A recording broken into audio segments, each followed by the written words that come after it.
मैं वो भी सुनाई दे रहा। तुम जी आओ गुलशने सुनाइए। लाहौर से चमन बरदोश, ये बहुत मशहूर हुआ हाँ था। ये बहुत जी मशहूर जी हुआ जी था जी कि तुम आओ जी। गुलशने लाहौर से चमन वही बरदोश, तो, सुमन हम आए बरदोश। सुबह बनारस की रोशनी लेकर, हिमालय हाँ। की हवाओं की ताजगी लेकर, फिर उसके बाद हम्म। ये पूछें कि कौन दुश्मन, फिर उसके बाद बिल्कुल ये बिल्कुल पूछें बिल्कुल। कि कौन कौन दुश्मन है। दुश्मन।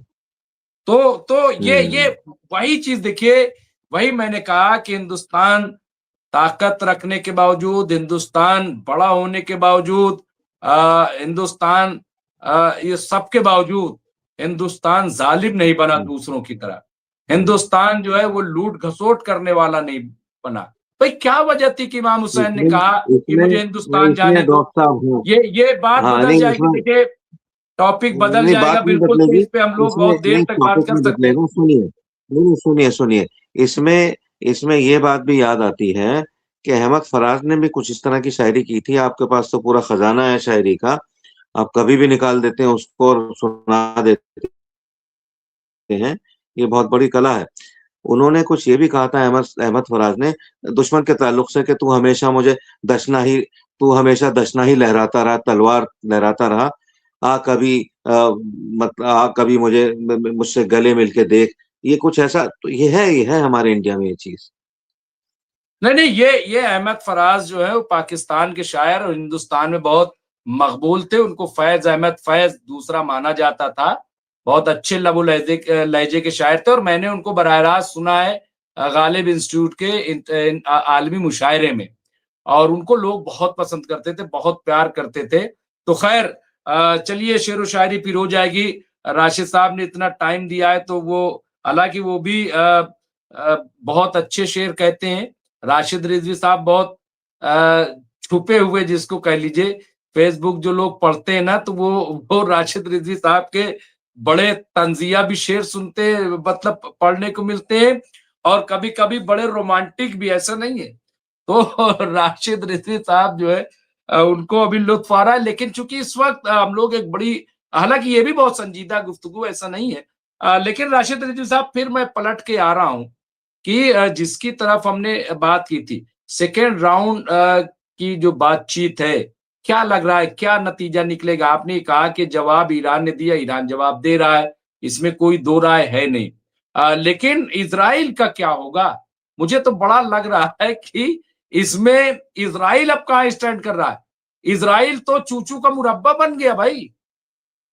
मैं बिल्कुल इसको साफ साफ कह रहा हूं। देखिए, अगर इसको आप, और दूसरी चीज, आज मैं पढ़ रहा था, मैं तो जमाने से स्टडी कर रहा हूं, लेकिन मैं देख रहा हूं कि एक एक करके इंटरनेशनल सतह पर इजराइल से जिस तरह से लोग मुतनफिर हुए हैं, जिस तरह से इनके तई एक अलहदगी पसंदगी आई है, वो भी एक बहुत बड़ा खसारा है इजराइल का।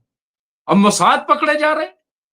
मोसाद का कभी आपने सुना कि मोसाद के लोगों को एजेंट कह के कोई अरेस्ट कर ले? मालूम हुआ साहब तुर्की में पकड़े गए, अभी कोई कह रहा था मिस्र में पकड़े गए, उधर यमन में पकड़े गए। भाई हो क्या रहा है राशिद साहब? मुमताज भाई, सब आप लोगों ने इतने शेर सुना दिए थे, दो हमारे भी सुन लीजिए। अमेरिका और इजराइल की ही निस्बत से है कि अपने दिए को चांद बताने के वास्ते बस्ती का हर चिराग बुझाना पड़ा मुझे। आज इजराइल को मासूम बताने के लिए अमेरिका पता नहीं कितने लोगों को जालिम बताएगा और कितने लोगों पे हमला करेगा। तो खैर, ये था मैटर, शेर व शायरी का अलग है। इस वक्त इजराइल परेशान है मिस्र को लेकर के। उसका ये कहना है कि मिस्र जो है वो हथियारों से मजबूत हो रहा है। मिस्र हथियारों से मजबूत हो रहा है और ये हमारे लिए सही नहीं है। मतलब इजराइल मानता है कि जितने लोग हों उसके आसपास के सब गिल्ली डंडा खेले, बाकी गोलियां तो हम दूर से चला ही देंगे। ये हाल है।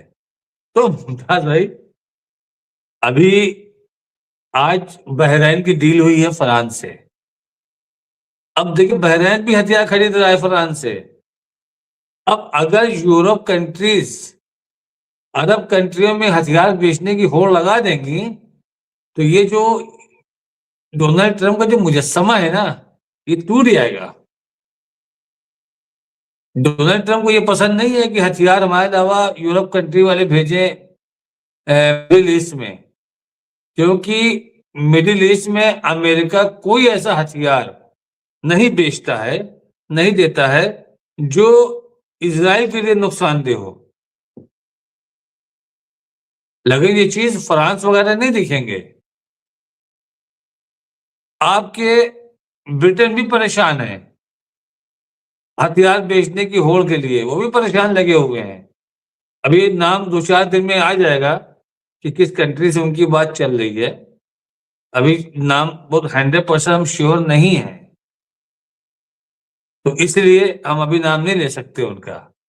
लेकिन ये भी चल रहा है वहां पर कि आप हमसे हथियार ले लो, हमसे मतलब जो अरब देश किसी भी तरीके की जंग में मुलविस नहीं होते थे, क्या ये उनको भी लड़वाना चाह रहे हैं आपस में? क्या वो भी लड़ेंगे? आप देखिए ना, बहरीन का चैप्टर एकदम क्लोज हो गया, अब वो खामोशी से चल रहा है। कतर कुवैत किसी से लड़ते नहीं है। अभी थोड़ा बहुत सऊदी अरबिया और यूएई का चल रहा है। ओमान किसी से लड़ता नहीं है, मिस्र की जंग किसी से होती नहीं है। तो आप ये किधर लेके जाना चाह रहे हो ये लोगों को? आप भी हथियार बेच रहे हो, अमेरिका भी हथियार बेच रहा है। ये हथियार ले करें क्या? लड़ना किसी को नहीं। क्यों? क्या सब लोग इजराइल से अलर्ट रहने के लिए, इजराइल का जवाब देने के लिए हथियार ले रहे हैं? आज हालात ये आ गए हैं। सब देख रहे हैं अरब देश की अमेरिका आंख बंद करके इजराइल के सपोर्ट में है। अब वो हर तरीके का जेनोसाइड करवा सकता है। देखिए मुमताज भाई, मैंने आपको शुरू में कहा था कि ये जो कतर में हमला हुआ है ना, अमेरिका ने अपनी विश्वसनीयता खो दी है अरब देशों में। ये वो कीमत है जो मतलब कभी भी इसकी भरपाई नहीं कर, और इसकी कीमत चुकानी पड़ेगी इजराइल को, आज नहीं तो कल चुकानी पड़ेगी। इजराइल चाहता है कि उसके अतराफ में कोई भी मुल्क ऐसा ना हो जिसके पास हथियार हो और खतरनाक हथियार हो, उसकी आर्मी मजबूत हो। उस रिजीम में टर्की के बाद मिस्र ही एक ऐसा देश है जिसकी आर्मी स्ट्रांग है, जो हथियारों से मजबूत है। और जो मोसाद के लोग पकड़े जा रहे हैं, अब रजी अल्लाह वाला दौर चला गया।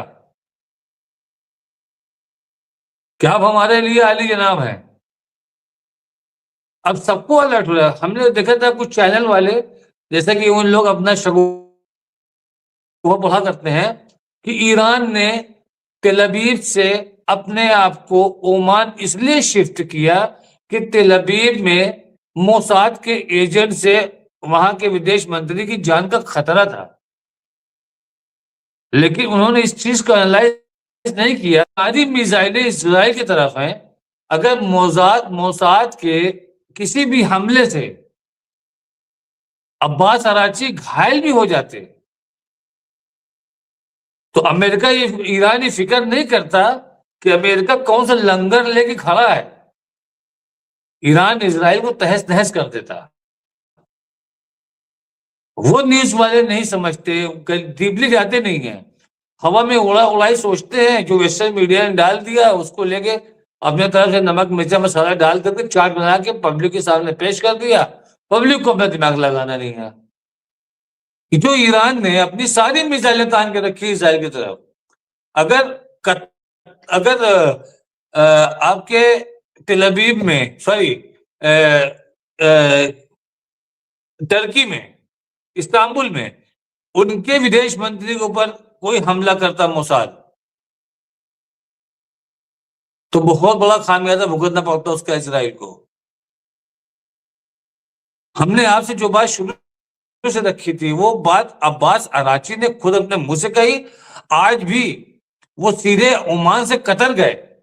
कतर में उन्होंने कहा कि हम एक जर्रा नहीं देंगे अमेरिका को अपने इन्वेस्टमेंट का, एक जर्रा नहीं देंगे। अब अपने खुशफहमी में वो रहता हो रहे। उसने प्रोपेगेंडा अमेरिका ने बनाया कि मैंने तबाह कर दिया सब। आज भी मेरे पास वो न्यूक्लियर है, उसका एक जर्रा नहीं देंगे। और मिसाइल, हमारा मिसाइल प्रोग्राम कभी बंद नहीं होगा। आज वो हमसे बात करने को मजबूर सिर्फ इसीलिए है कि मेरे पास मिसाइल प्रोग्राम है, वरना ये हमको हमारे साथ वेनेजुएला वाला सलूक करते। अभी तक ईरान इन लोगों के हमलों का दिफा करता रहा है। बिल्कुल। और राशिद साहब, जैसा कि नसीरुद्दीन साहब ने लिखा, और ये बहुत इंपॉर्टेंट जुमला है, हम लोगों ने बात की उस पे, लेकिन फिर भी चूंकि एक हमारे जो व्यूअर हैं उनकी तरफ से आया कि इजराइल इस वार्ता से पूरी तरह बाहर हो गया। उसने अमेरिका को खूब समझा कर भेजा था, लेकिन पहले ही राउंड में उसकी बात को रिजेक्ट कर दिया गया, और उसको रिजेक्ट करने के बाद भी बातचीत कंटिन्यू रही, दूसरे राउंड की बात भी तय हो रही है। तो ये जो हम कह रहे हैं कि इजराइल जितना बहादुर, जितना होशियार, जितनी चीजें, और हम चूंकि एप्स्टीन फाइल की बात नहीं करना चाहते, आपने जो कमेंट किया था कि अमेरिका में प्रोटेस्ट हो रहा है, देखिए वो भी एक बहुत बड़ा प्रेशर है। आप उसे मानिए या ना मानिए, लेकिन ये कोई मामूली बात नहीं है। वेस्टर्न मीडिया भले ही खामोश हो, लेकिन सोशल मीडिया भरा पड़ा है। अगर आप 4 वीडियो ऐसे करेंगे तो उसमें से 2 वीडियो एप्स्टीन फाइल के आ रहे हैं, और जब एप्स्टीन फाइल के आ रहे हैं तो उसमें जो फोटोज आ रहे हैं, जो घिनौने चेहरे आ रहे हैं, वो अमेरिका के आ रहे हैं। ये जो है, ये कोई मामूली बात है? शर्म से डूब मरना चाहिए, जैसे कहते ना चुल्लू भर पानी में। लेकिन चूंकि बेहया है, बेशरम है, और जिनके जमीर मुर्दा हो जाए, कुरान में ऐसे ही लोगों के लिए कहा गया इन्हें जिंदा मत समझो, ये मुर्दा है। तो ये वो लोग, तो ये शिकस्त है बहुत बड़ी। मैं दुआ के लिए बुलाऊंगा, लेकिन इसी पे बस आप एक राउंड और बात कर दें कि जिस तरह से इजराइल बहुत बहादुर, और मैं समझता हूं कि इजराइल की तो कोई रिपोर्ट नहीं आ रही है? कोई रिपोर्ट नहीं दे रहा है। मुझे जहां तक लग रहा है कि इजराइल में हाहाकार मची हुई है, क्योंकि एप्स्टीन जो है उसको बताया गया है कि वो बाकायदा मोसाद का एजेंट था, वो इजराइल का एजेंट था बहुत बड़ा। और एजेंट जब इजराइल कहा जा रहा है, तो इसका मतलब ये कि अमेरिका को जो अपने मुट्ठी में वहां के बड़े लोगों को किए हुआ था, वो इसीलिए पूरा प्लान ही बनाया गया। राशिद साहब, देखिए मुमताज भाई, ये जो अमेरिका में एहतजाज चल रहे हैं, भले वेस्टर्न मीडिया नहीं दिखा रहा है, वहां की आवाम सड़क पे है। आपको बताएं, डोनाल्ड ट्रंप की फैमिली वाले बाहर नहीं निकल पा रहे हैं। उनकी बेटी का एक वीडियो दिखाया गया कि जब वो निकली है, भले इनके साथ पूरी सिक्योरिटी प्रोटेक्शन है, किसी हॉल से निकली है वो, तो अपने चेहरे को एक कपड़े से ढक के निकली है वो। ये हाल हो गया है। लेकिन डोनाल्ड ट्रंप बेशरम इंसान है। वो कह रहा है कि मेरे खिलाफ जो है साजिश है। छोटी छोटी बच्चियों के साथ तुम्हारे एक नहीं सैकड़ों वीडियोस हैं, सैकड़ों। वो मासूम बच्चियां रो रही हैं। तुम किस के हैवान थे? किस तरीके के, किस कदर तुम्हारे अंदर हैवानियत सवार थी? और तुम उस एज में थे कि इतनी छोटी तुम्हारी बच्चियां भी रही होंगी। तुमको जरा भी एहसास नहीं हुआ कि इन बच्चियों के चेहरे पे मासूमियत पे हमको हमारी बच्चियां नजर आ रही हैं? एक से बढ़कर एक जानवरों का खुलासा हो रहा है, जो आज धन्ना सेठ बन के बैठे हुए हैं और चैरिटी कर रहे हैं, गरीबों को इतना दान दे रहे हैं। वो क्या इंसान थे? वो तो जो दान पुण्य कर रहे हैं अपने पॉपुलैरिटी के लिए कर रहे हैं। लेकिन जो इतने बड़े गुनाहे अजीम को वो कर चुके हैं, क्या वो उसे कोई भरपाई हो सकती है? कभी नहीं हो सकती है। तो ये बेशरम लोग हैं। इनको तो चुल्लू पर पानी में डूब के मर जाना चाहिए था, कितनों को तो जहर खा के मर जाना चाहिए था। ये क्या हो गया? हम किसको मुंह दिखाएंगे? अपने घर वालों को कैसे मुंह दिखाएंगे हम? उनके ऐसे ऐसे भद्दे भद्दे वीडियो फोटोज आए हैं। आप देखिए ना, ब्रिटेन के जो प्रिंस होने वाले थे उनको महल से निकाल दिया गया। जो प्रिंस जूनियर थे, बड़े भाई के बाद इनका नंबर था, उनसे सारा प्रोटोकॉल पहले ले लिया गया, सारे पद ले लिए गए, अब उनको महल से निकाल दिया गया। ये होती है गैरत। लेकिन अभी तक हमने ये नहीं देखा कि अमेरिका की जो पॉलिटिकल पार्टीज हैं वो इसको ऑब्जेक्शन करें, क्योंकि दोनों पार्टी, जो बराक ओबामा नहीं नजर आया उसमें, तुम हमारा छुपाओ हम तुम्हारा छुपाएं, लेकिन पब्लिक सड़क पे आ रही है, सवाल पब्लिक कर रही है, पब्लिक पूछ रही है, शेम शेम कर रही है। लेकिन मुमताज भाई देखिए, अभी जो हम लोग बात कर रहे थे इजराइल, अमेरिका और ईरान की, अभी इजराइल की कोई औकात नहीं है। अगर आप इस सिनेरियो पे आएंगे तो सिर्फ ईरान और अमेरिका चल रहा है, मीडिएटर में सऊदी अरब और कतर, ओमान चल रहा है। इजराइल की कोई वैल्यू नहीं, वो पसंदा है, जिसको हमारे यहाँ के कुछ नादान लोग super power super power super power का रट्टा लगा के रखे थे, उसकी कोई हैसियत नहीं है। वो किसी मीडियम नजर नहीं आ रहा, बस बीच बीच में अपने आप को वजूद में दिखाने के लिए कोई ना कोई स्टेटमेंट दे दिया करता है।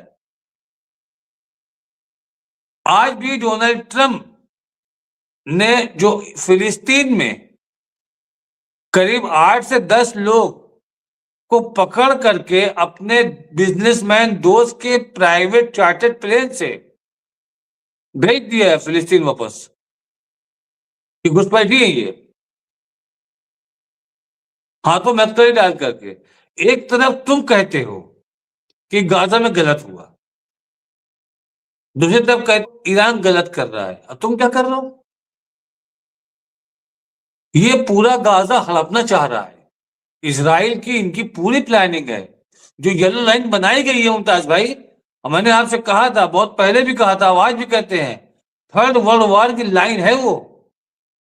जो येलो लाइन बनाई गई है, पीछे का इजराइल कहेगा हम लेंगे, और जो बची हुई जमीन है फिलिस्तीनियों की, उसका पूरा मैप बना के रखा हुआ है इसके दामाद ने, कि यहाँ पे होटल रहेगा, यहाँ पे ये रहेगा, यहाँ पे ये रहेगा, यहाँ टाउनशिप रहेगी, यहाँ हॉस्पिटल, यहाँ कॉलेज, यहाँ पार्क, सब बना के रखा उसने।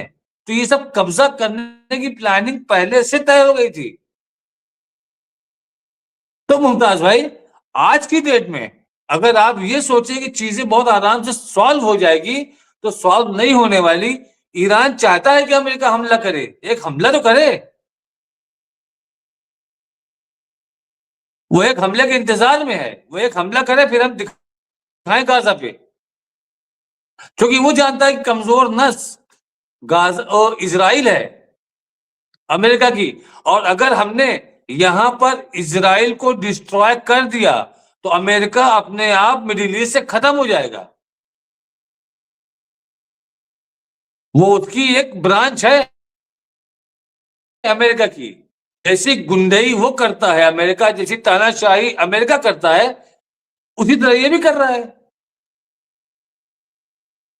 धमकी देना, चीजों को कब्जा कर लेना। अमेरिका में फिर से शटडाउन लगने वाला है। इनकी माली हालत इतनी खराब है कि इनको मजबूरी इनकी हो गई कि किसी तेल वाले देश पे कब्जा करके उसके तेल को कब्जा करना, ताकि हम अपनी अर्थव्यवस्था को चलाएं। और दूसरा बड़ा स्रोत तेल का आपका ईरान था। इसको लगता था कि अगर हम ये दोनों तेल के जखीरे कैप्चर कर लेंगे तो 35% तक का तेल हमारे ही हाथों डिलीवर होगा पूरी दुनिया में।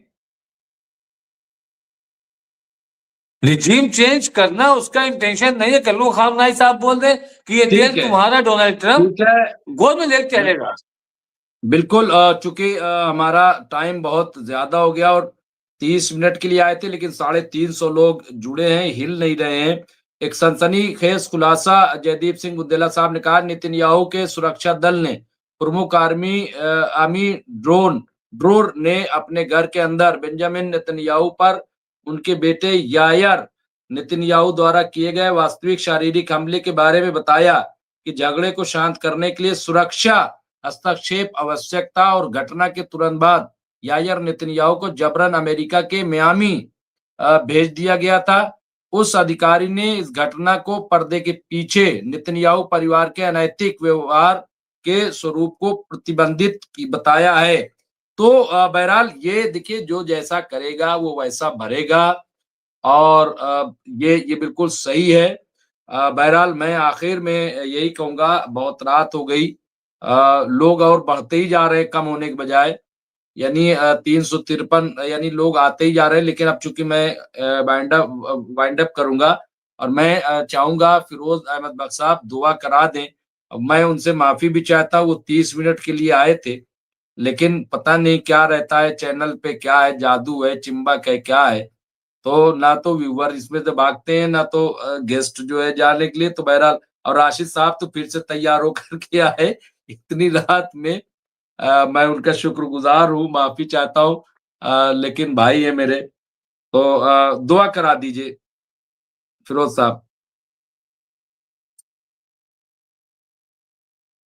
असल में आधे घंटे का ही मैंने सोचा था, लेकिन अब यह है कि आपके माशाल्लाह से अब अल्फाजों के जाल में हम ऐसे जकड़ जाते हैं कि जब तक आप इजाजत नहीं देते बाहर निकलना मुश्किल होता है। बस take it positively not negatively. एक मैं थोड़ा सा लाइट हार्टेड टोन में कह दिया। देखिए, दुआ तो हम रोज यही कराते हैं और दिल से कराते हैं कि या अल्लाह, तूने हम सभी बंदों को इस दुनिया में अमन चैन के साथ भेजा था, और तू यही चाहता है कि हम अमन चैन के साथ एक दूसरे के साथ रहते रहें। तूने कहा था तुम फूलो फलो, तुम आगे बढ़ो, तुम तरक्की करो, तुम मेरी तारीफ करो, तुम मेरा नाम लो।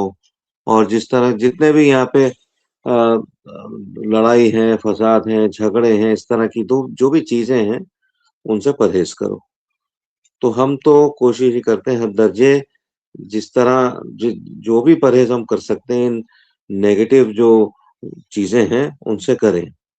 बाकी इंसान है, कोई फरिश्ते तो है नहीं, गलती भी होती है, ऊंच नीच भी होती है, लेकिन बावजूद इसके कोशिश यही रहती है कि अल्लाह के तार से, अल्लाह की रस्सी से जुड़े रहें। वही सब कुछ हमारा देखने वाला है, उसके अलावा कोई इस दुनिया में नहीं है। और मैं यही दुआ करता हूँ कि अल्लाह, तेरे बंदे तो हर जगह हैं, वो चैन से रहें, अमन से रहें। हम तो ये चाहते हैं, चाहे वो ईरान में रहें, चाहे वो इसराइल में रहें, चाहे वो अरब में रहें, यूएसए की बेसिस में रहें, कहीं रहें, चाइना, यूक्रेन, रूस, कहीं भी रहें, इंडिया, पाकिस्तान, कश्मीर, आराम से रहें। और तूने उनको इसलिए जमीन पे भेजा है कि आपस में एक दूसरे की मदद करें। चलो मदद नहीं भी कर रहे हैं तो कम से कम एक दूसरे के दुश्मन ना हो, एक दूसरे की जान ना ले। तो अल्लाह का तो पैगाम है।